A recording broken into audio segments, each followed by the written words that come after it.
Tonight, I'm running late, James is unavailable, and we see who notices I'm watching Top Gear again. Let's go. Uh-oh. Yes, boy! French toast is the exchange student that you have like a 3-week affair with. Hey, we can see that you don't have pants on. Somebody hit somebody with a pie. Do something.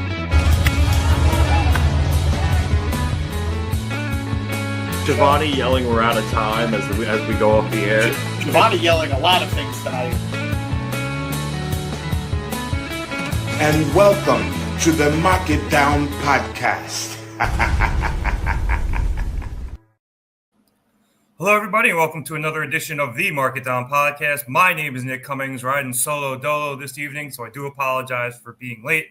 But I am still here back once again to review tonight's episode of AEW Dynamite. And we start with the All-Star 8-man tag that was the main event this evening, which saw the AEW Men's World Heavyweight Champion, Hangman Adam Page, Kenny Omega, and JetSpeed of Speedball, Mike Bailey, and Kevin Knight face off against Kyle Fletcher, Josh Alexander of the Don Callis family, and their tentative allies, let's say, the Young Bucks. This match, before I even get into anything, this match was fucking insane. That's the only way I can say it. This match was insane. We started off with the Young Bucks. I believe they came out first.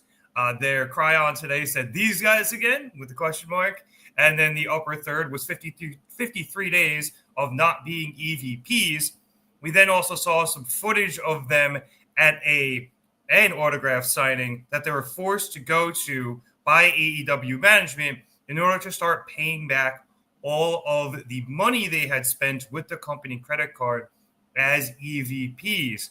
And it was very old school. They were running the indies, being the elite style place. They were selling the autographs for just $19.99 a piece, like back in the old days. So I did love the fact that they were able to go out and do something they've probably wanted to do again for a while, but use it to further their shtick currently on the show. So good job out of the Bucks, as always, with that. I'm not really sure where to start in this match, so I'm just going to start by saying that it was amazing seeing the Elite back in the ring together again, or at least the 4 remaining members that are in AEW at the moment. And it was just cool seeing Kenny and Hangman tag again together. You can clearly tell they've still got the chemistry, but the entire place came unglued when you had Kenny and Matt facing off. Matt went to tag in Nick, and then Kenny turned around, and Hangman had the handout ready for the tag. That led to an absolutely wild sequence that ended with the Matt eventually sending Hangman to the apron, where Hangman tried to hit a buckshot lariat. However, Matt was able to catch him, and then Nick, who followed Hanger up onto the apron, attempted to hit a buckshot of his own, but instead hit his brother when Page was able to duck out of the way. Hangman then quickly followed that up with a rebound lariat, taking Nick down. Kenny hit Matt with a V-trigger, and then him and Page set up to go for the V-trigger buckshot combo, but Nick grabbed Matt to get him out of the way. Hangman and Kenny were able to hold up, but then some super kicks were hit, and everyone was taken out. Nick then tagged in Fletcher, leaving him and Hangman alone in the ring, and those two battled for a bit and did very good back and forth until Fletcher was able to hit a spinning tombstone. He then got Hangman up into the corner after Hanger kicked out for a haluva kick and attempted to follow up with the sheer drop brainbuster, but Page was able to escape and fell into his own corner where he got a blind tag from one Kevin Knight. That led to a very long and good sequence between Knight and Fletcher, and then that eventually ended with Knight going up top for the UFO, but Fletcher was able to get the knees up to counter it. Speedball Mike Bailey then hopped in, and he was eventually able to help Knight get Fletcher to the top rope, where Bailey went for a poison rana and landed on his knees, and that left him wide open for a super kick party from the Young Bucks, who slid into the ring right after he landed on the mat. The Bucks then hit super kicks to Hangman and Kenny, who were up on the apron, and then they went back after Knight. Knight, by this time, had recovered, and he went for a crossbody on the Bucks, but the Bucks ducked it and Knight flew right into a massive right hand from Josh Alexander. The Bucks then went back after Page and Omega, with Matt hitting the dropkick through the ropes, skinning the cat and holding his legs open and bringing the top rope down so that his brother could jump over and him and Tope into Kenny and Hangman. Matt then got back in the ring and boosted his brother up for the assisted pile driver with Alexander, who had Knight in the tombstone position. And then Alexander handed Knight over to Fletcher for the sheer drop brainbuster and the win. This match, like I said, absolutely insane, unbelievable match. I don't know who convinced Tony Khan that he should go back to having the PWG style tag team matches again. I don't know when they convinced Tony to do it. It feels like it's recently, and it feels like it was probably the Bucks who convinced him because they've been involved in most, if not all of them. But they have been absolutely hitting. This match got all the time it needed.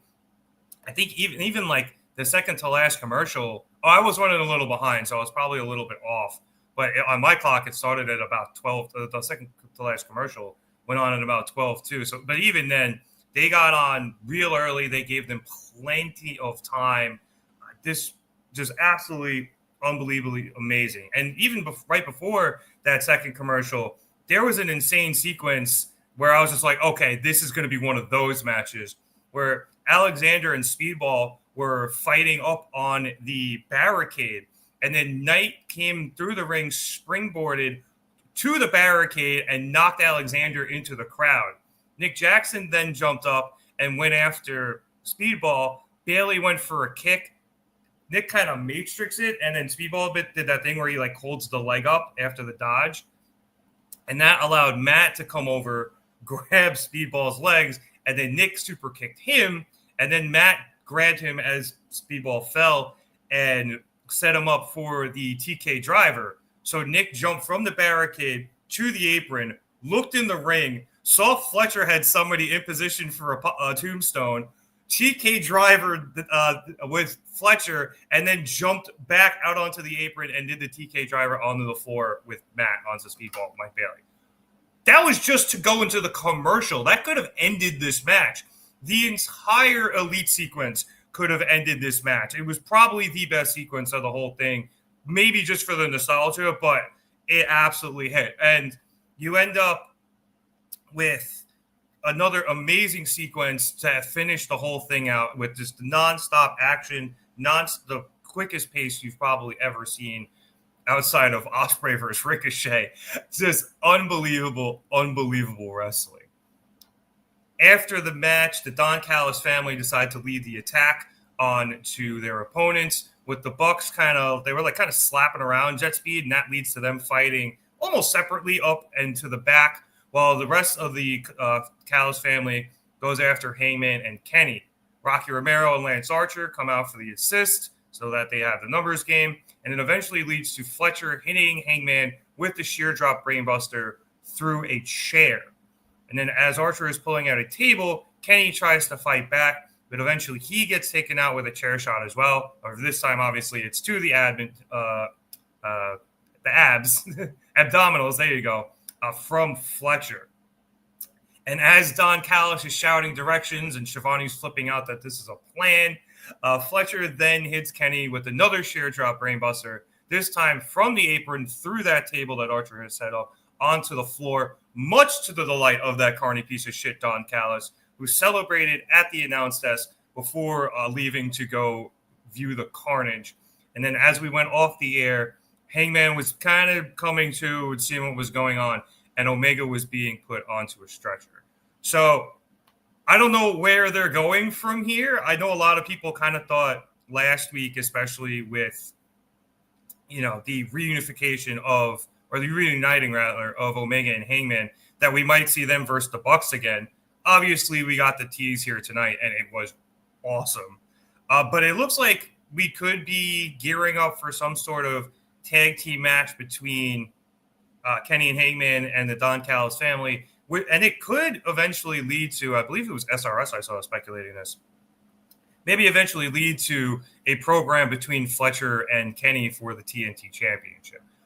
They had some interactions in this match themselves, and as everything went in this match, it was perfect. It was hard-hitting. It was quick, and it was great. So I would very much look forward to that feud, those sets of promos, and there is a lot of tension that we'll get to with the Don Callis family, but they are still, they're still a very big and cohesive unit.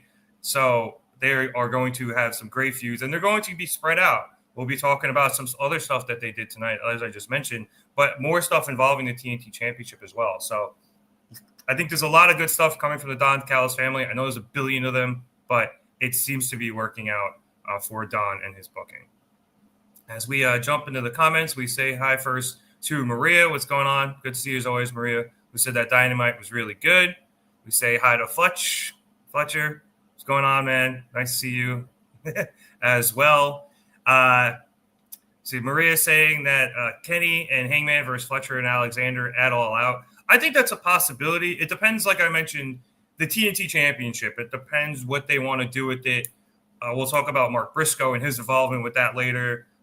It's possible that they want Kenny to go for it. So they could do that tag match at the pay-per-view, and I think it would be fine. But they also might want to do that at a Dynamite, and then for the pay-per-view, end up having one-on-one matches, having Hangman defend the title, having Fletcher defend the title against whomever. So there is a possibility for that. There's also the possibility that match happens the Dynamite before. I think it's been done like September to Remember. If I'm not mistaken, it is that go-home show before All Out, which they usually do some pretty big matches on these branded Dynamites, and I think that could be a big enough one where you end up having it there. Maria also getting sick and tired of these 8-man tag matches in AEW. And as I started, I think I disagree. I love these styles of matches. It's part of the reason why I fell in love with indie wrestling in the first place. Just the Bucks doing their crazy PWG shit, which is what they did tonight. And I find them fun. And I also think that they have done a good job since they've really kind of brought them back in really doing it where it's mostly people who are feuding or at least tangentially feuding. Because a lot of times you would have these big tags and they were doing the big winners purse, like the $400,000 match or whatever it was. And I'm totally okay with that. Like, it gives me a good reason to just be like, hey, like, there's some really good talent that we're not really doing anything with right now. And feud-wise, let's send them out there, let them do something. Maybe we get and we can probably get a decent feud out of it by just having them all interact and just have some of the faces run around sometimes, or you give the heels the win and, they can get the money and stuff. So I'm going to disagree with you, Maria. Maybe we could take a week off from them. Maybe. I guess you can say that. We haven't been getting a lot of them, but they're just some of my favorite match types that or at least the way they do them in AEW, that I want to keep seeing them over and over and over again. But as always, to each their own.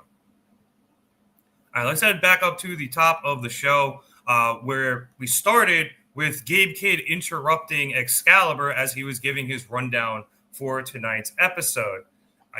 Kidd came out calling out one Darby Allin, who escaped him at the end of Dynamite last week, and he was pissed. And so is Darby, because Darby quickly obliged, and he came out sneaking up on Kidd and attempting to get him in a rear naked choke, but Kidd was able to break out of it by backing him into the turnbuckles, and the brawl was on. To have a big back and forth, including Darby hitting a coffin drop on the outside, until Wheeler Yuta comes out and runs some interference after Darby escapes a rear naked choke from Kidd by raking his eyes. Darby then knocks Yuta off the apron, and it looks like he's going to hit Wheeler with the tope, but however, Kidd gets up, and Darby hears him, so instead Darby hits a second rope coffin drop, which is a really nice transition. Darby then goes underneath the ring and pulls out a thumbtack-laden skateboard, and after initially trying to go after Kidd with it, ends up ollieing off the top rope onto the back of one Wheeler Yuta. With him out of the way, Darby then turns his attention back to Kidd, but the ring is then surrounded by the rest of the Death Riders. But before they can do anything, the lights go out and the Hook signal is flashed in the sky, and Hook waltzes his way out. Before he can do anything, the ops music hits, and Joe and Powerhouse Hobbs come running out, much to the annoyance of Hook. And the two factions start brawling, with Willow Nightingale eventually joining the fray to help take out Marina Shafir. And she just came out of fucking nowhere. Eventually, Hook and Yuta fight up the ramp to the back, and Darby and Kid fight through the crowd out into the parking lot, and they eventually have cameras catch up with them. Kid gets Darby down onto one of those travel cases, and after talking some shit, eventually attempts to hit Darby in the head with a hammer, but Darby is able to dodge it and kind of stumble his way over to the back of a pickup truck. As Kid follows him, Darby is able to get into the back and grab either some dust or powder or something, which he uses to blind Kid before grabbing his chemical-soaked rag to put Kid out. Obviously, this being a trap laid by Darby for whomever. In this case, it ended up being Kid. Darby then pulls out a body bag that he already has chained to the back of his pickup and loads Kid into it with the trap now sprung. And then he gets in it and he drives away with Kid in the body bag behind him. This was fun. It was a fun way to start the show. High energy. They got like 18 people in here. It was able to provide a bit of a through thread throughout most of the rest of the episode, which was cool. The one thing I think I don't love that's going on here is the portrayal of Kid in AEW. Now, I don't know as much of him as James probably would if he were here, so I won't speak too much onto his character, but for the most part, he is definitely portraying a war dog pretty well. I could start there, as he is definitely a guy. You could see he's a little unhinged. He, tries to kill Darby tonight. When Darby escaped recently and Kid kind of just went ballistic. I don't think this was last week. It might have been last week. It might have been the week before. But Kid was just going absolutely ballistic. And Moxley was like, dude, chill. Like, we'll get him. And he was like, no, I failed. Like, punching the wall and stuff. So you can see the unhinged part of him. And I don't mind it. But he hasn't really been put in many positions to win outside of his debut when he showed up and he helped Moxley. I think it was Moxley beat Samoa Joe as Kid passed Mox the briefcase in the cage.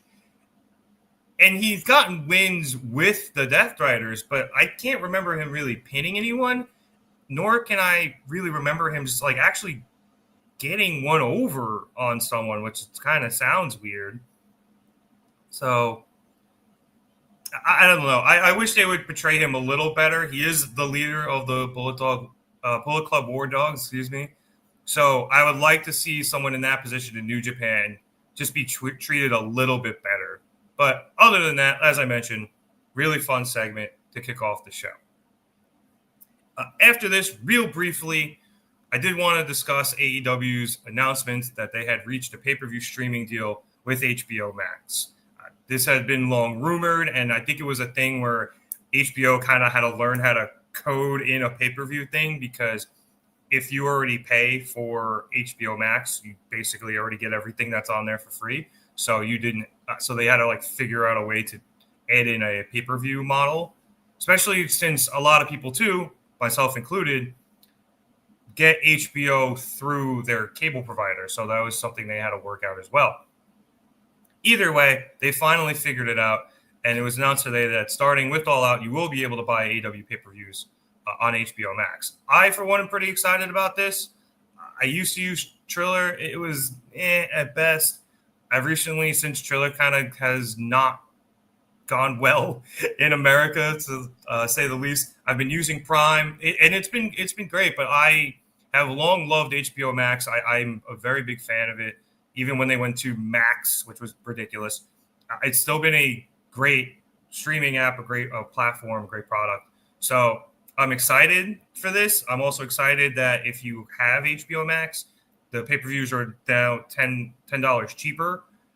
Granted, I don't personally pay for my HBO Max subscription. My family does, but I think part of the reason why it's cheaper is because you are already paying for that subscription. So it's a bit of a misleading thing that you're getting $10 off per pay-per-view, unless, again, you're borrowing somebody's login. But I still think it's a good deal. I'm still excited for them. Hopefully it goes well.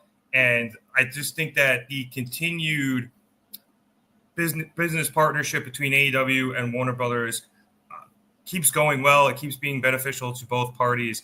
And it continues to keep an avenue open for AEW as you see WWE making deals with so many different companies that should AEW ever leave Warner Brothers, it may be difficult for them to find a new partner. So I'm glad they had their partnership together, and I'm glad it continues to work out for the both of them. Maria giving them a hearty congratulations, and they do deserve it. Clap, clap, clap, clap, clap. Following that big brawl, we had our first match of the evening, which saw Mercedes Moné defend her TBS championship against challenger Alex Windsor. Big fan of this match. A lot of it was revolving around Windsor having tapped Mercedes out a few weeks ago before All In. However, Mercedes wasn't the legal wrestler in that tag match, so it didn't count. Mercedes talked some smack about Windsor, and then Will Ospreay being in the hospital and wanting to put Windsor next to her husband there. And then that was last week on Dynamite. Windsor talked some more shit about tapping Mercedes out on Collision, saying that's probably why Mercedes is still obsessed with her. And it then led to this match. So heading into the commercial break, we had Windsor get Mercedes into the sharpshooter. And seemingly, I think commentary missed this, but Mercedes seemed to tap again. But it was in the ropes, so it didn't count.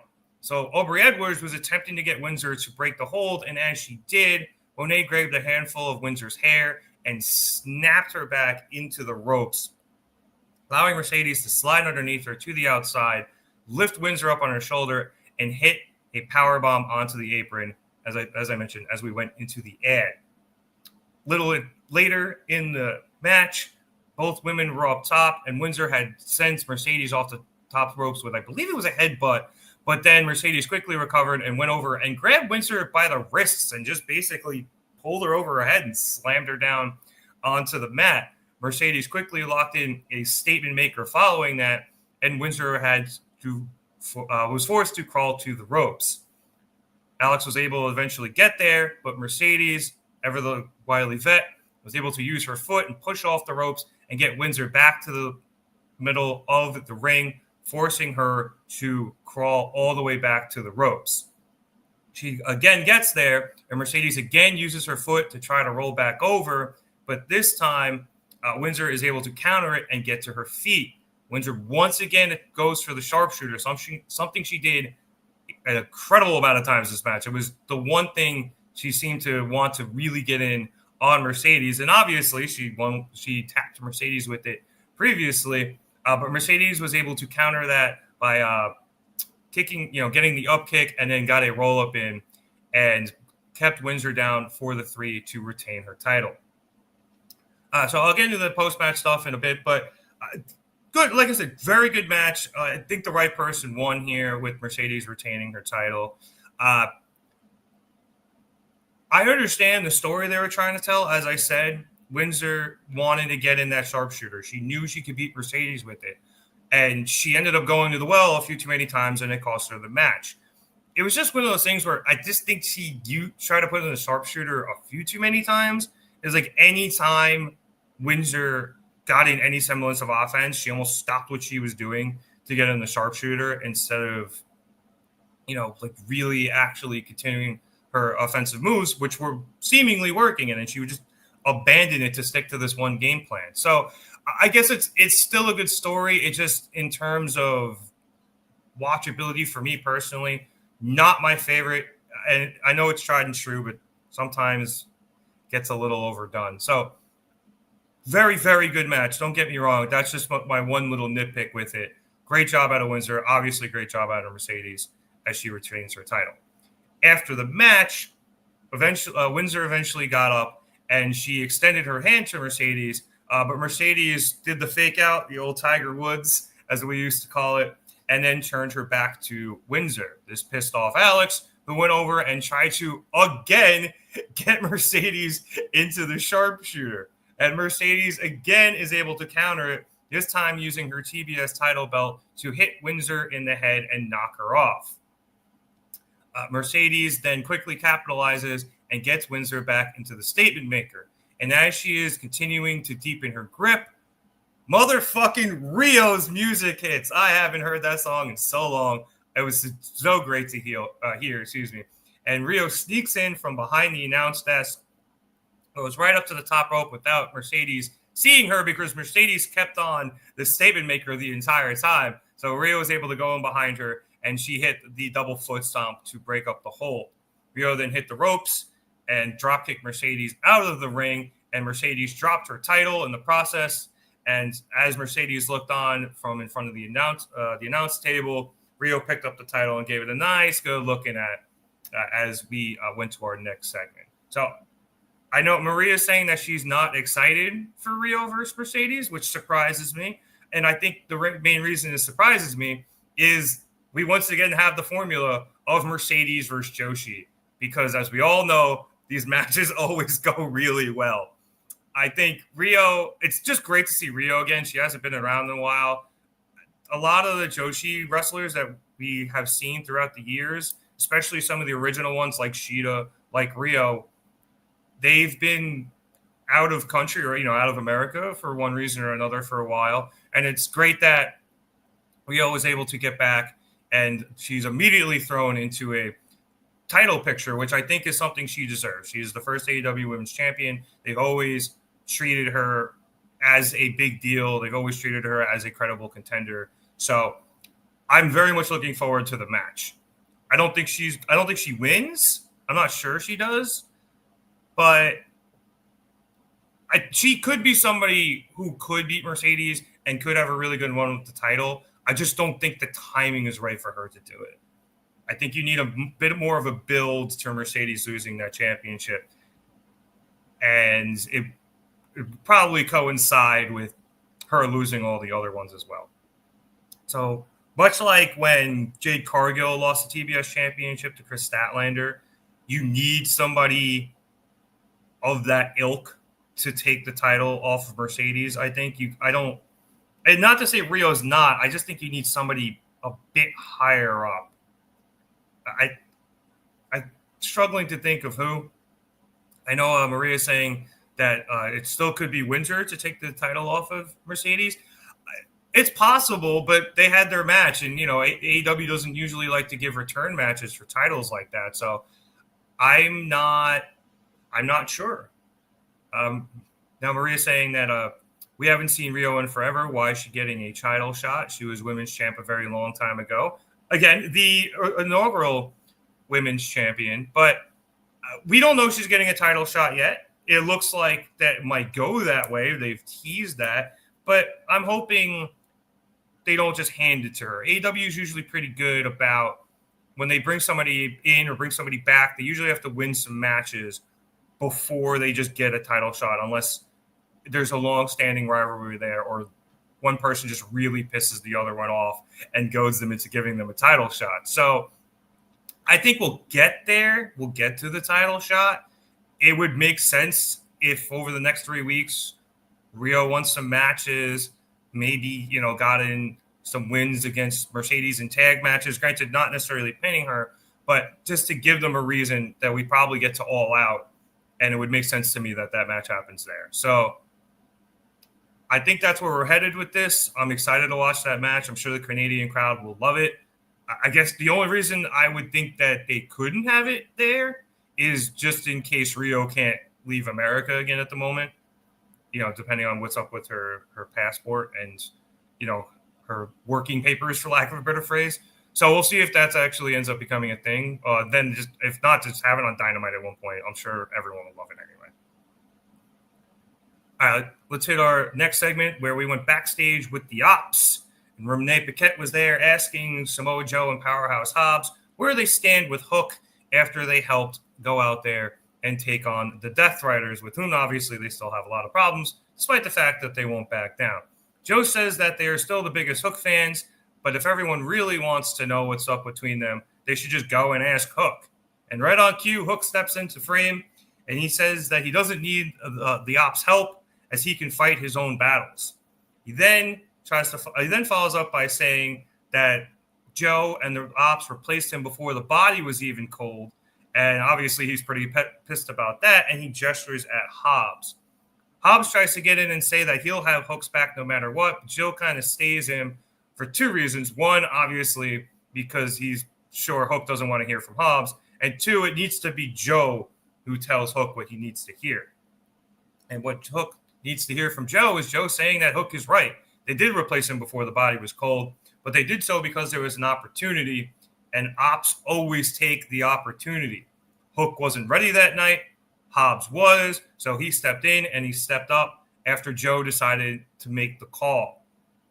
As for the Death Riders, Joe says they didn't go out there to save Hook, but because they have their own beef with Moxley.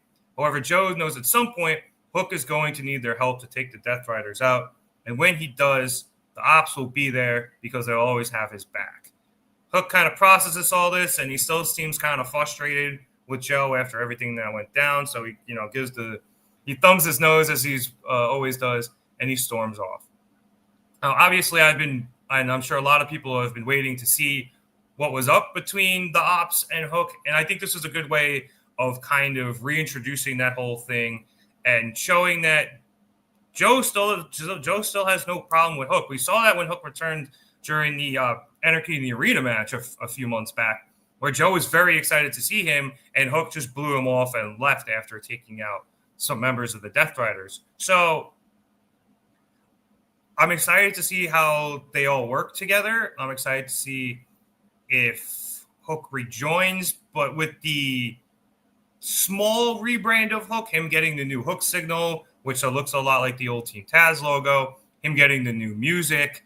I'm not entirely sure Hook will stay with the Ops, which I think is a little unfortunate because they were so good for him, but he will definitely I don't know to say definitely, but I do think he will team up with them in order to go after the Death Riders and take all that out.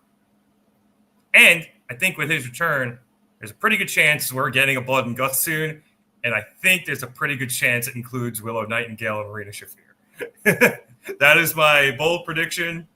I know Shibata technically wasn't there, and that kind of him being involved would kind of throw the numbers off, but I'm okay with that. Because, let's see, you'd have Darby, the Ops, or at least Joe and Hobbs, Hook, and Willow against Mox, Claudio, Wheeler, Gabe Kidd, and Marina Shafir.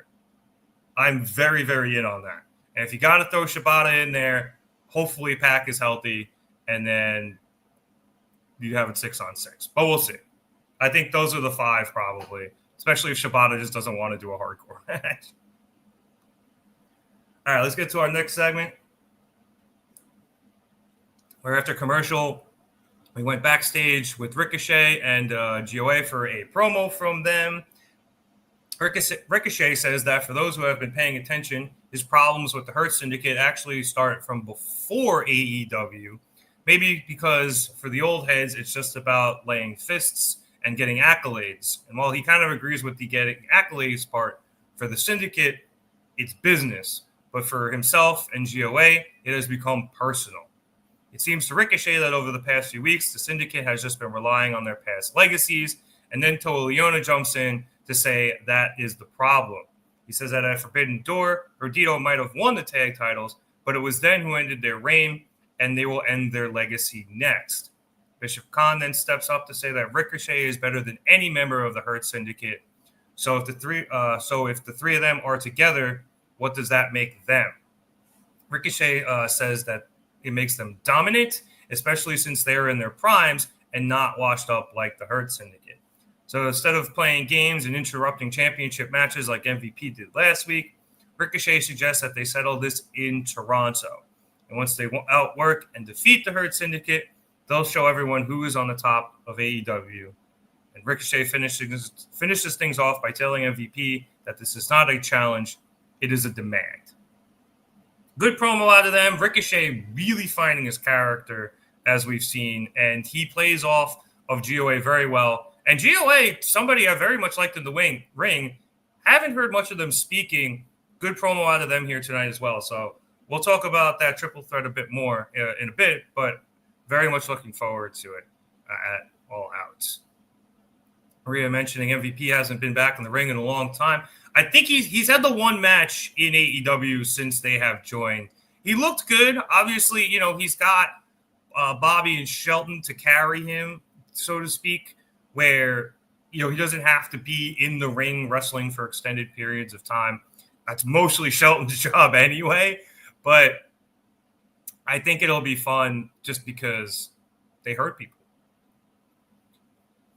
All right, after this, we headed into the ring for a promo from one Mark Briscoe, who's been very frustrated of late with a lot of different people. So after shouting out the ECW arena and his brother's history there, Mark turns his attention to Kyle Fletcher and the TNT Championship. Unfortunately, going after Fletcher and the title involved in conversation with that carny piece of shit, Don Callis. And Briscoe called him something very creative. I think he called him, was it Elton John dressing up as a penis for Halloween or something like that? Anyway, Don told Briscoe that he had to beat another member of the Don Callis family in order to earn a title shot. So Briscoe calls Callis out, telling him he's tired of waiting and wants to face whatever goon he's going to send after him right now. Don comes out with Rocky Romero and Lance Archer and tells Briscoe that he knows Mark is very impatient, but he's been busy getting Kyle Fletcher and Josh Alexander ready for the main event tonight. But if Mark wants his answer now, and Don keeps emphasizing Mark, like he's calling him a Mark and not just calling him by his name, Mark is not going to like it. And Callis announces that Briscoe's opponent on Saturday will be one Konosuke Takeshita. Takeshita then comes out and heads right to the ring, goes face-to-face with Briscoe, and then as his music fades out, he heads back to Callis. Briscoe then gets back on the mic and asks Don if he's trying to mess with his head. He's got no problem facing Takeshita on Saturday, but he wants to fight one of Don's henchmen right now, especially since he's already put on, and I quote, his fighting britches, unquote. Rocky Romero takes his shirt off and tells Don he's ready to go, but Don instead sends Lance Archer after Briscoe, and we have the start of a match. Maria saying that she doesn't like the idea of the G1 winner being a stepping stone for Mark in the TNT Championship match. I don't think Mark wins on Saturday. I really don't. I think that AEW is too smart to have Takeshita lose anything in the near future. It's especially, with their working relationship with New Japan. I wouldn't want to upset them by having their G1 winner lose so close to him cashing in that title shot. So I actually don't expect Mark to win this. I don't expect Takeshita to lose for a while. And frankly, don't be surprised if Mark is cost the win by one Maxwell Jacob Friedman, MJF, because we haven't seen him since All In. And that promo he cut after he lost his title shot at that pay-per-view, he was very keen on going after Mark Briscoe. So that is my guess. I think that there's a good chance MJF gets involved. So this way, you protect Mark, you can go back to the MJF feud, and you protect Takeshita by giving him the win, and you don't piss off New Japan in the process. Seems like a win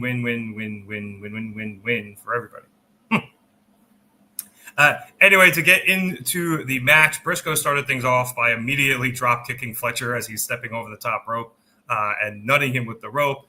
But unfortunately, after the commercial break, I didn't really get to see much. We went into the commercial break with Archer hitting Briscoe with a choke slam onto the steel steps, which he had turned sideways.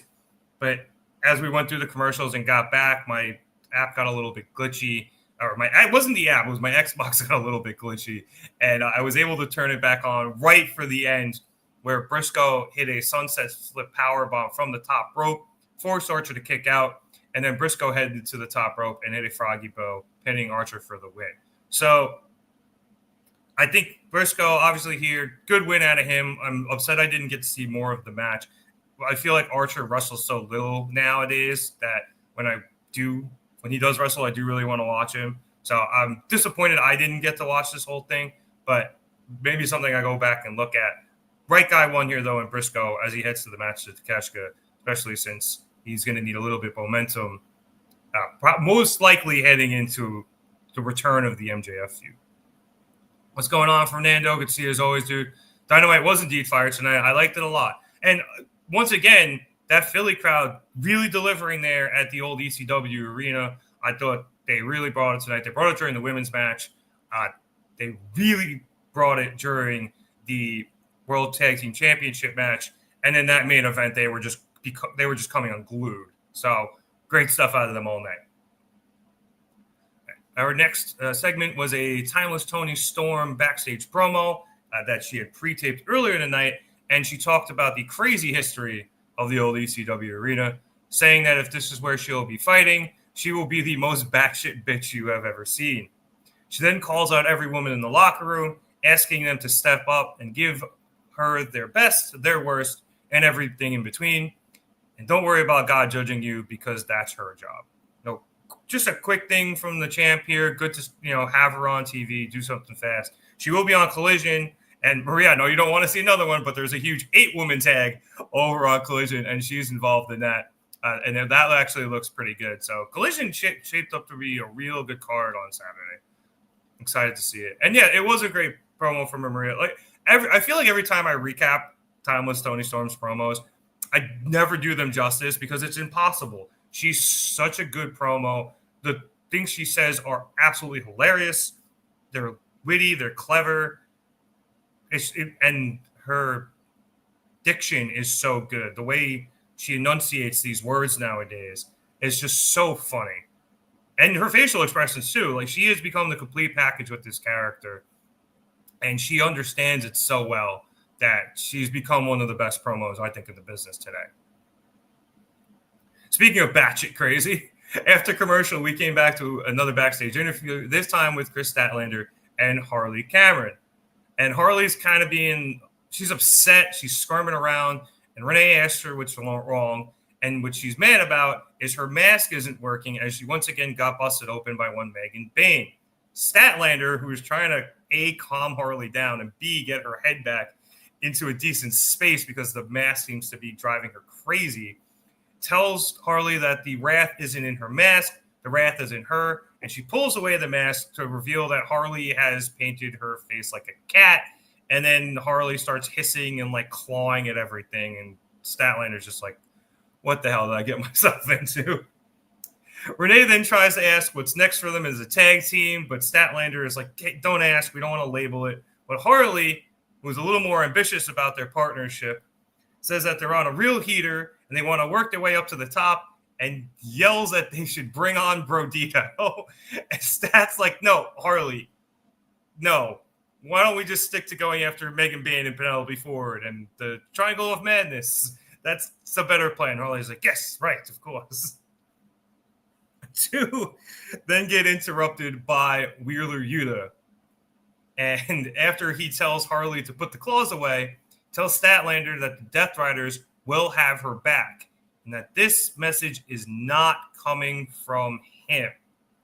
As Statlander goes to answer, Marina Shafir steps into the picture and she and Stat go face to face, with Chris telling her and Yuta that they can tell their friend that she got the message. Wheeler then senses the tension and awkwardly tries to defuse it by saying he's got to go wrestle, and that leads to him leading, too many leads, Marina away, and leaving us lingering on a shot of Harley just continuing to act like a cat and clawing at everything. So this was a lot packed into one kind of weird, funny segment. Harley is losing her marbles. Statlander is enjoying being with her, but is clearly like, what the hell did I get myself into? And we have the continued weird story. I don't want to call it weird, but it's just very understated storyline with Chris Statlander and the Death Riders, where they're not necessarily wooing her, but they definitely want her to think of them as allies. And it's creating some interesting tension with I think the audience in Statlander, because they're not sure what she's going to do as we build towards this, because there just seems to be so little information. And I feel like there's also a bit of building tension between Statlander and any of her friends, because they don't know what's going on with the Death Riders either. I think the biggest person to play in that is Willow, obvious enemy of the Death Riders. Statlander joins her after all their will they, won't they, won't they, then I think that's going to be a big plot point. And if and when we get these women's tag team titles and we have the tournament, I think that would definitely mean that we don't get Stat and Willow. If Stat joins, well, obviously if Stat joins the Death Riders, we won't get it. But it's definitely creating some extra tension for this storyline between Stat and Willow up until hopefully we get those titles and they can just forgive each other and get it over with. Maria saying asking in the comments, should Stat join the Death Riders? As I just said, I don't think she will. I hope not. We did the heel Stat thing. And I don't want to say it didn't work. It was working. Her with Stokely was actually working, but it got abandoned so quickly that I don't know if we want to see it again, especially now, too, that they've been trying to reconcile her and Willow for so long. If they just throw her into the Death Riders and throw all that out the window, it's just, why? Like, what are you going to waste all of that time and effort for? I think it would be pretty dumb. Fernando saying that he thinks Orange Cassidy is the friend. Maybe. I mean, I don't know. I don't think Wheeler was referring to Orange in this situation. I think he was obviously referring to Moxley, who has also attempted to kind of sway Statlander into, at minimum, their way of thinking. So I hope Orange is back soon. From some accounts, he's close to healthy, if not 100%, and they're just waiting for him storyline-wise. So there's a way to work him in and work him in with Statlander and Wheeler Yuta, but I don't know when and where that could happen, just because I'm not 100% sure of his injury status, just because they've been playing it so close to the vest, so that we're super surprised when he comes back. And a quick hello to Tyler Helton. Thank you for joining us, dude. Good luck as always, and good luck to your Chiefs this season. Let's go, Jets. All right, let's hit up that AEW World Tag Team Championship match I was talking about earlier, as we saw Brodido, obviously Brody King, and Bandido face off against Death Rider members Claudio, Castagnoli, and Wheeler Yuta. It was important to note in this match, Yuta's back was still kind of screwed up after being ollied on by Darby Allin with that thumbtack-laden skateboard. Jump to the end of this match. We had Marina Shafir obviously get involved, first preventing Bandido from jumping onto Brody's feet to flip him up and over for their finishing maneuver. I don't think they've named it yet, or at least I haven't caught it from Excalibur. And that allowed for the Death Riders to take the control of the match, as Claudio came in and just absolutely messed up Bandido before going after Brody. He eventually sends Brody to the outside, where he's attacked by John Moxley, who had snuck in through the crowd to get at Brody, as Marina had once again jumped on the apron to distract the referee. Claudio and Yuta then hit the fastball special onto Bandido, but he kicks out. And then after hitting the giant swing and the dropkick combo, Bandido is able to get out of the pinfall, this time via Brody King breaking it up. Brody is sent back to the outside, where Moxley once again attempts to go after him. However, Darby Allin comes out of friggin' nowhere and attacks Moxley, jumping on his back and just raining in punches. This allows Brody to hit massive blindside shots to both Claudio and then Wheeler, who was still in the ring, and that left Wheeler set up perfectly on the ropes for Bandido to hit the 21-plex, and he does so and is able to retain the tag team titles. As they celebrate, Moxley attempts to chase down Darby, but he was able to get into the crowd where he taunts Moxley and then disappears, escaping Mox once again. So, as I said, crowd-wise, this match, they loved it. I loved it as well. I almost wish it was longer because these guys were really, really ripping. But other than that, I don't think I could say a bad thing about this match. It was wrestled damn near perfectly. The chemistry between these four guys was surprisingly good, but the chemistry between Bandido and Brody King never ceases to impress me. Bandido trying to get Brody to do the Macarena after their handshake was so funny. Hopefully, eventually, he can get him to do it. And it's going to be a slow build to it happening, which is going to be a lot of fun. But this was a perfect TV title defense for this tag team. You beat former champions in the Death Riders, former trio champions, but still former champions in the Death Riders. And Darby is able to get another one up on Jon Moxley after taking out Gabe Kidd earlier in the night. So just good stuff all around from all these guys, and I absolutely love this match. Maria calling this a amazing tag team match and saying what Darby is doing reminds her of DDP with the NWO. I was going to say it's kind of a combination of that and obviously what Sting did with the NWO. He kind of started when he first came back at doing the Sting stuff where he was just kind of watching in the rafters and distracting Moxley, and it was costing him matches. Then he started to get involved. He jumped off that balcony in Chicago, and now he's just going straight on full-blown assault. So he's kind of transitioned. Either way, it's definitely who's ever fighting the NWO-esque. So I think that's a good call. Tyler asking, where is Buddy Matthews? Buddy is unfortunately still hurt. He obviously rolled his ankle way back in Grand Slam Australia before his title match with Okada. And unfortunately, he did it at the start of the match, and he ended up wrestling the whole match on it. So he attempted to just rehab it and avoid surgery. The rehab didn't go well. Just the foot didn't take. So he ended up having to go in to get surgery. So he's going to be out quite a while longer, which is why I think they pulled the trigger on Brodido, because Brody was kind of just treading water, I think, without Buddy. They wanted to get them the tag titles at some point, I would imagine. And they were waiting for Buddy. He obviously wasn't coming back. Him and Bandido, Brody and Bandido are apparently long friends. So it works out. You're able to get Bandido more on AEW television. And I know he's been on a lot, but now he's in meaningful matches on AEW television as a tag champ. He still gets to carry around the Ring of Honor title as well, which makes that look good in turn. So while I miss Buddy and I wish, he was wrestling, I wish he was with Brody. I wish they could have got the tag titles together. I think this is obviously a great plan that Tony Khan came up with to get both of these guys into some big-time AEW matches and get them some titles, AEW titles as well. All right, give me a sec here. It's amazing how dry your throat gets when you're doing these things by yourself.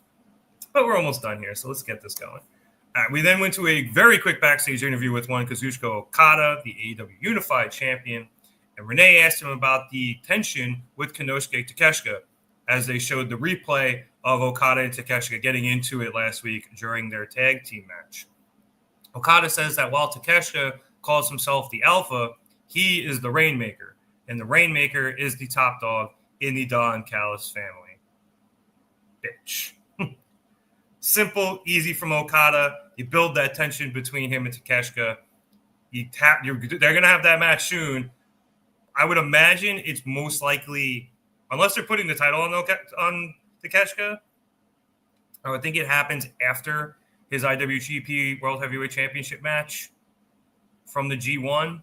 But if they want to put the title on him and send him over there with the title, it would make him look good. Although, I don't know if they would want their champion to lose to the IWGP Championship. But either way, whenever they do it, Maria's right, it is going to be excellent. We then came back from commercial with another backstage interview from Renee, this time with the Hurt Syndicate. And Renee asks about Ricochet's challenge and MVP after thanking Renee, because he is always polite to her. MVP asks what happened to Ricochet. He went from an exciting, dynamic young wrestler, and he turned into a pathetic kiss ass, and now he is just a whining hater, setting a terrible example for the young lions who are following him. And MVP gives GOA the advice to not let Ricochet turn their careers into a punchline.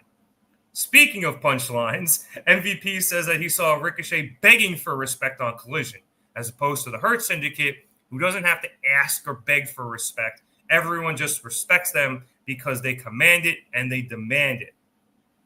So MVP accepts Ricochet's challenge as he's looking forward to lacing up his boots and just beating the hell out of Ricochet. And because even though they hurt people in Toronto, they're going to hurt him. And then they leave, and Shelton, as always, thanks Renee for her time.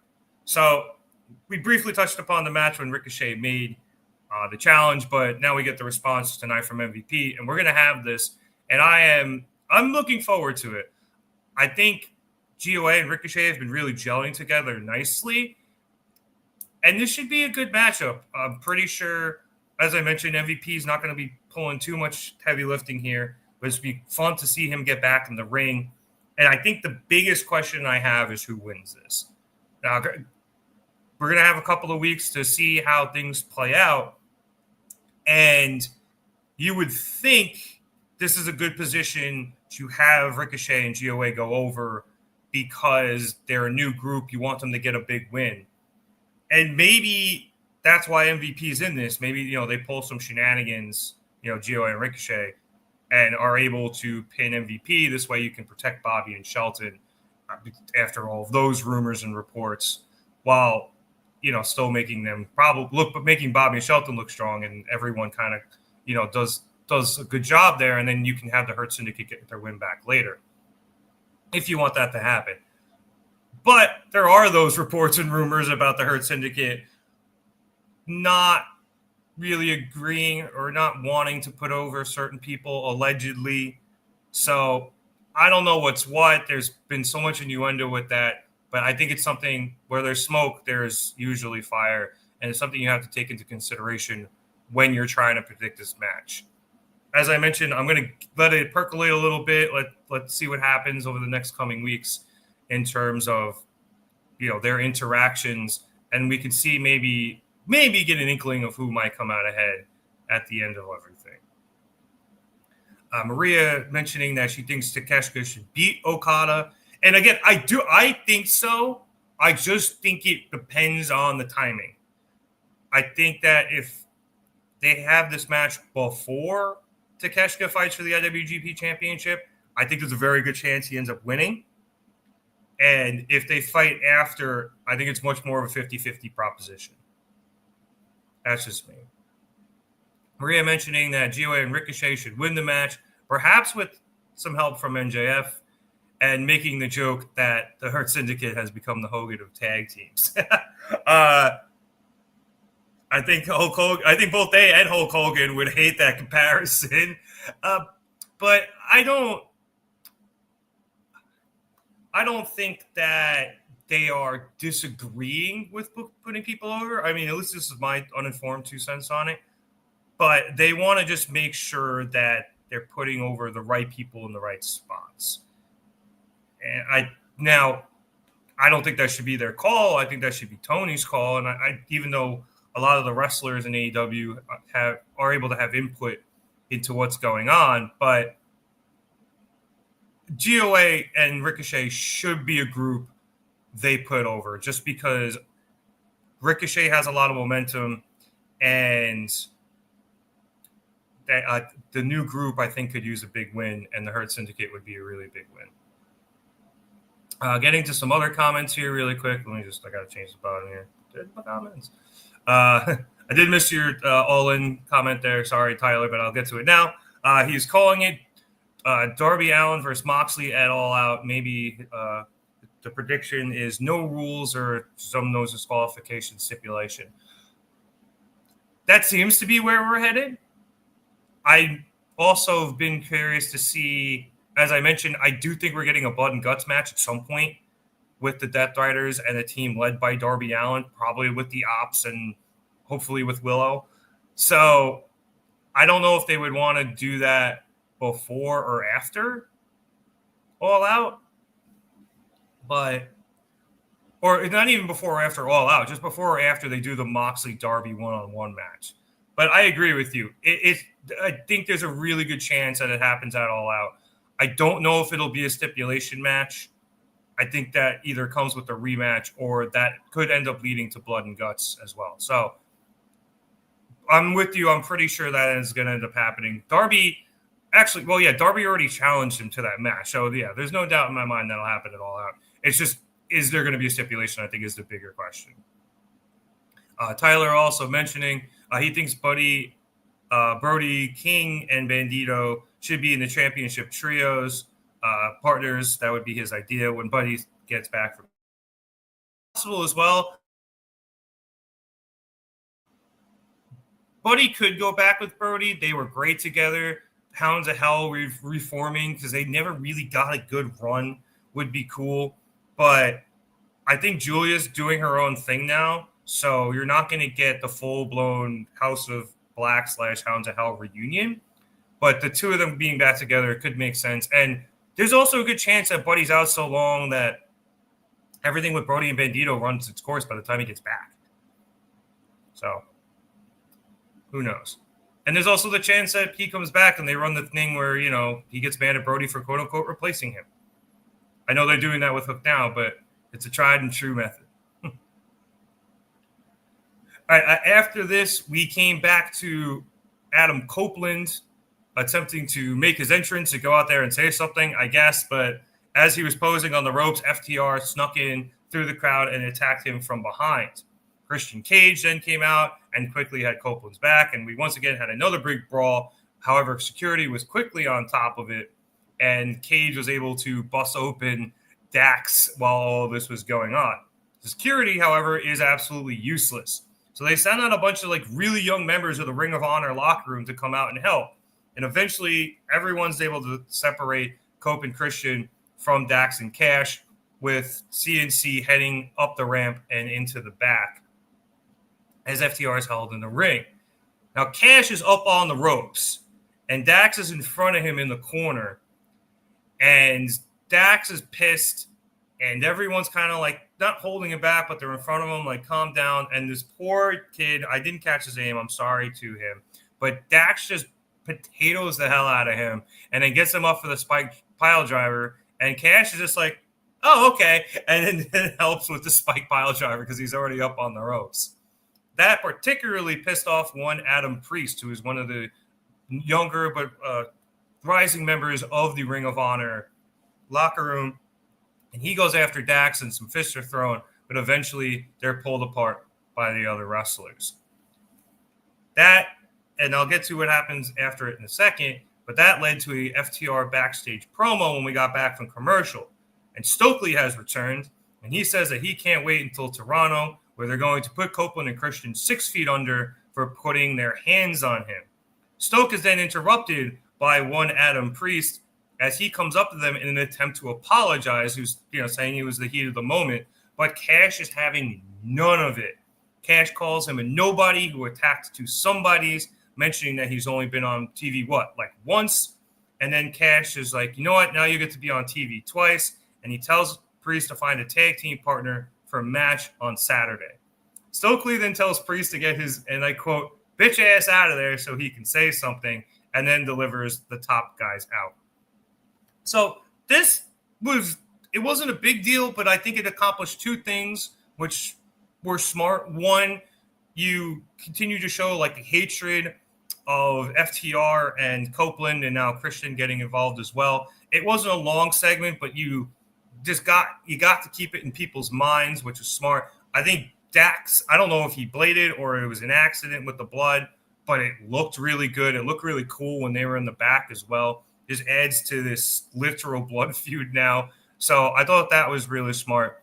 And there is this thing kind of lingering in the back of my mind where Christian keeps seeming to be the second guy to these fights with Copeland. Now, it seems like last week that was intentional as he came through the crowd, but he came through the crowd again this time. Is it intentional? Is he just late because he doesn't really care? Him and Copeland aren't coordinating as well. Who knows? That's an interesting little wrinkle. Maybe I'm reading too much into it. As for the backstage promo that ended up happening, you got to bring Stokely back. You got to talk some shit. But now also, too, you get to give this kid Priest a really cool primetime spot for him on Collision this Saturday. I don't know who his tag team partner is going to be. I think they mentioned that he had once tagged with JD Drake to face off against FTR a long time ago. So maybe he brings him back. Maybe he tries to get Copeland or Christian to be his tag team partner. Maybe it's somebody completely off my radar. Either way, it's a big opportunity for this for Priest. I really like that they did that for him, and hopefully he does well. The only last thing we really had was a promo package for Danny Garcia that we had right before the commercial, or right after the brawl, before the commercial break, before we came back to the FTR backstage promo. And he is getting one more shot at Jon Moxley this Saturday on Collision, and he cut a pretty good promo about, mentioning that, again, that he'd been there from the beginning going against the Death Riders, and now this is the last chance, and covering some of the stuff that he had covered in his social media only promo after his loss last week against Mox. I'm actually very curious to see how this one goes.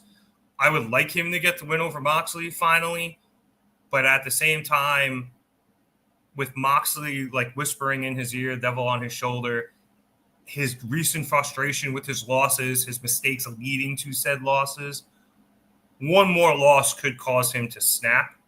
And maybe it leads him into the arms of the Death Riders. Maybe it leads him somewhere else. But him snapping, turning heel, as we were talking about last week, would be a good and much-needed character change for Garcia. So I don't know if that comes via a win or a loss. I think if it's a win, he probably ends up staying face. If it's a loss, he turns heel and either goes his own way or joins the Death Riders. All right, back to the comments before we head out here. Maria saying that was an excellent brawl with FTR and Cope and Christian. It was. I don't know if it was as good as last week, but it might have just been because it was shorter. I think the blood kind of made up for that, though. The awkward part was kind of all the Ring of Honor wrestlers standing there, just kind of awkwardly as they were waiting for everything to get fixed. Now, why is there a jobber fighting Dax? I mean, one of his friends just got spiked piledriver for no reason. I would probably be a little frustrated too. And again, it's allowing a kid to get a good opportunity against one of the best tag teams in the world. So I like it. I think it's a cool opportunity for him, and I hope he is able to take advantage and do well. Maria's saying FTR should win because of chemistry issues between Cope and Christian. I think we saw some of those in the match against Wayne and Killswitch at All In. And I imagine we'll see some again just because they're still kind of shaking off the tag team rust. But I don't know if they lose in Toronto. Their first match together in Toronto, it got to be at least 20 years. I think, well, because James mentioned they hadn't tagged together since 2011 before All In. So God only knows when the last time they tagged together in Canada was, let alone Toronto. I can't see them losing. And even if they want to, I can't see Tony Khan letting them lose. I understand what you're saying, though. I think FTR should beat them. It'd be, the good heel heat in Toronto. And, you put over FTR, but FTR doesn't really need to be put over. They're established as one of the best tag teams of all time. You could do the thing where, it's the younger, one of the best tag teams ever, beating the older, one of the best tag teams ever.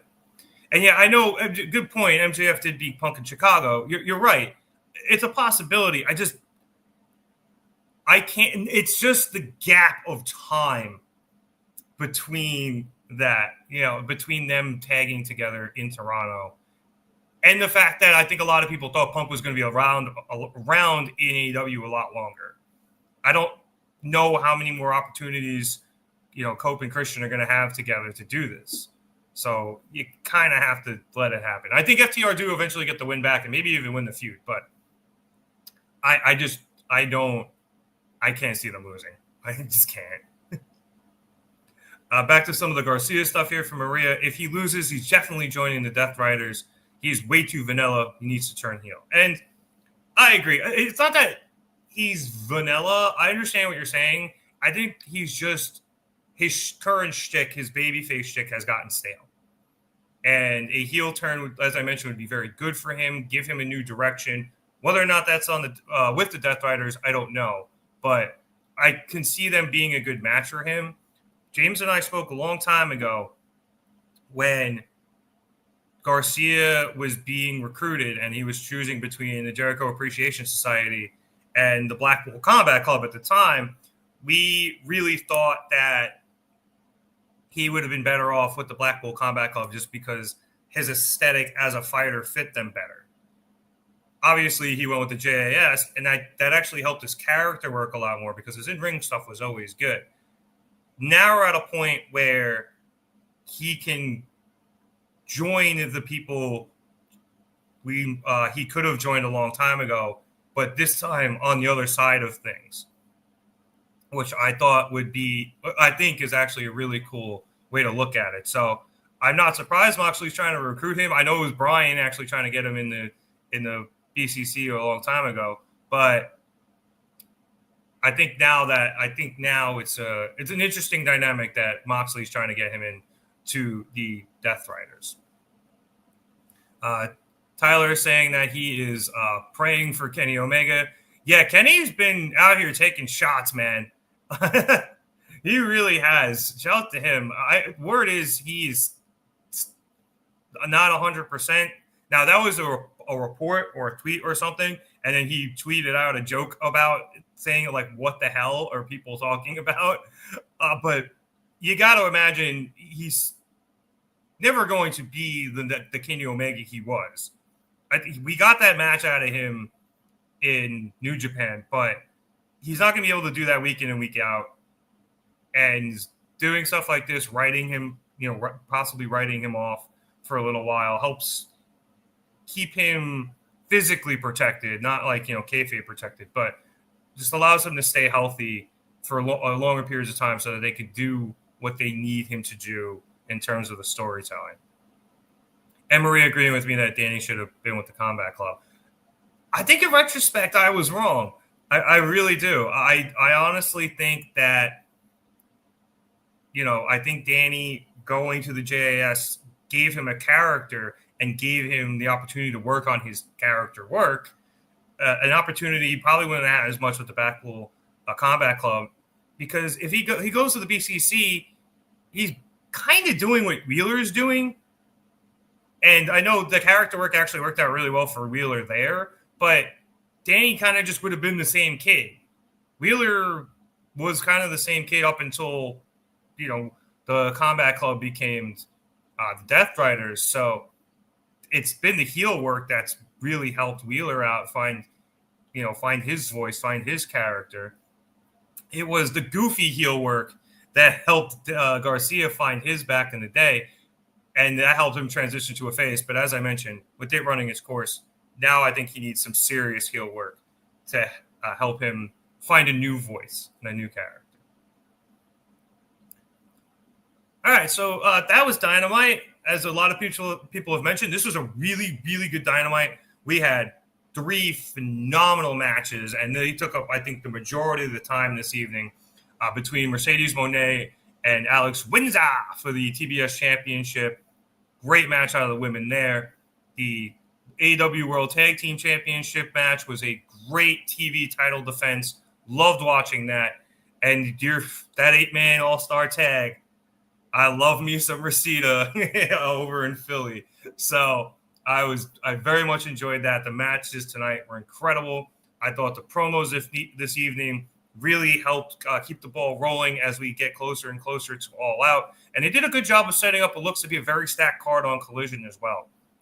So just another fire Dynamite as AEW just continues to be on this roll they've been on for the past 8 months or so. We haven't really we talked about how AEW was doing when they had gotten back on that roll, but I feel like we've almost expected it to be this good lately, and I do want to point out that there was a time we were in a bit of a dip, and we have gotten not only out of that dip, but we are now on a really good – we're in a really good spot, and we've continued to have that rolling here for at least the past 8 months, maybe even the past year. So shout out AEW, shout out Tony Khan, getting in the weeds, as he said, and continue to put out this amazing product. Maria calling Collision can't miss this week. I'm going to do my best. And Tyler is saying he wants to see Kenny Omega versus Hangman so bad, but I think AEW and Tony Khan need to push these young talents without top star players like Will and Swerve and Kenny as a babyface. I think we can and probably will get Kenny versus Hangman at some point, but you do have a point with Will and Swerve being out at the moment. It does create a bit of a vacuum up top, which I think is probably why Kenny is back. And with that vacuum, we can hopefully see some of these younger talents step up and, really blossom into top-tier talents so that when Will and Swerve come back, we have an even bigger pool of guys near the top of the card, which is kind of what happens, the last two, starting about 2 years ago when Kenny went out, Jericho went out. Like, a lot of the guys who were at the top of the card were going out. And you had people like Will and Swerve step up as Moxley became champion. It kind of just literally held everything down. But, he was kind of the rock that everyone was working against until eventually everyone was able to get healthy. And then you had top star Will Ospreay, top star Swerve Strickland interacting with top star Kenny Omega, and so on and so forth. So I do think, and I hope, that some of these younger talents step up. We do need some more people on the face side, I guess. But you see guys like Speedball and Kevin Knight filling roles at the moment. I know they're a tag team, but they are being put in these high-profile matches like the one tonight, and they're absolutely delivering in the ring as they continue to do every week. So shouts to them, and maybe those are the guys you can help build and get into the top of the card. And yes, as always, please don't get injured, Kenny.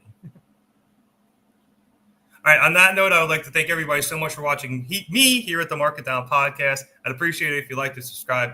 If you like the video, let me know that you're enjoying what I did here tonight. Normally, I have a partner, but he was, like I mentioned at the top of the show, he was unavailable this evening and couldn't get anybody last minute. So, but normally we are back here on Wednesdays, me and my buddy James, to cover Dynamite. So if you want to check us out every week, be sure to subscribe for that. Check out the Gym Pack Zone for UTNA fans tomorrow night with the aforementioned James as he continues to cover that show despite the fact he loathes, and I mean loathes, the partnership with WWE. Still, you should go listen to him talk about it. There's still a lot of good wrestling there, and James does a great job covering it. We will be here for All Out in a few weeks, so be sure to subscribe for that. And we do our best to cover anything big here from WWE or elsewhere in the wrestling world as it comes up. If you want to follow us on any social media platforms and you're following us here on YouTube, Twitter, Facebook, Instagram, TikTok, and Blue Sky, links are all in the description here below. If you're watching over on Facebook or on Twitter, you want to check us out in some other places. Twitter's at @marketdown_pod. Instagram is at @marketdownpod. YouTube.com/marketdown3665. Marketdownpod.bsky.social. Or, as always, just search Marketdown Podcast on any of those platforms, and you'll be able to check us out on all of that stuff. One last comment here from Tyler. Thinks Hangman needs to step up now, but he thinks that Kenny is going to go part-time like Roman Reigns. And I think that's where Kenny's going to be right now. I think that's a very apt comparison. Kenny will come back for some really big things, probably go away for a month or two, and then make his return when something comes back. But Hangman is the champ now, and the company is going to go as he does, and so far, so good. All right, so my name is Nick Cummings. Thank you so much for watching me here at the Mark It Down podcast, and have a good one, everyone.